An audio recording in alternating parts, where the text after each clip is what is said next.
Table saw is a machine that is designed to cut materials extremely straight. There is no curve cut that you can make on the table saw. It's very critical to have a nicely prepped material because a table saw, you normally have one fence that you use as a reference to make a cut. You have a long fence for rip cut, or if you have something that you're cutting short pieces, then you also have miter gauge, which goes into the miter slot.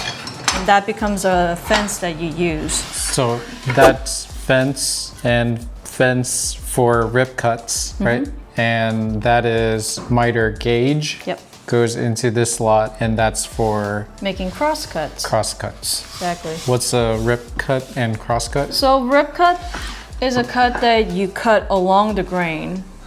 And a cross cut is something that you make a cut that goes against the grain. So when it comes to material, plywood, it's the material that you have to least worry about. Mostly it's always come nice and flat, straight edges. But when it comes to raw lumbers, you want to make sure that you create a flat face, or you want to have at least 3 sides cleaned up. So 2 faces and 1 edge. The other edge, if it's uneven, that is the side that you can just cut off and create a straight edge. Because when it comes to lumbers, and if you're using lumber that is not squared and flat, those are the material that can cause something called kickback. And a kickback is something that's when the material gets pinched between the blade and fence, and this blade is running in, I don't know exact RPM, you can look it up yourself, but in a layman term, it runs very fast.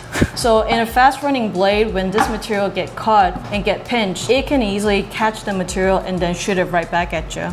That's where you can get hurt, injured, and if you really get caught badly on the material, you can get severely injured. So it's crucial to have material that is flat and squared. So even this material right now, you can see it rocking. Oh. So this is a material that you want to avoid using it right away. You want to make sure you take it back to a joiner and planer, clean it up, and then bring it back to the table saw. And this one, needless to say. Okay, so the curve Yep.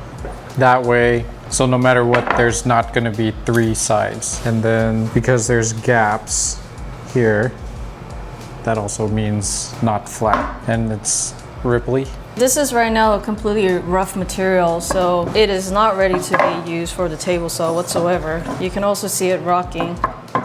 So this is not only twisted, but it's also bowed. So this is a material that needs a lot of preparation before it can be used on the table saw. It's really pretty though. Yeah. Like the... You got a curly figure. Oh, that's what it's called? That ripply is curly? Oh.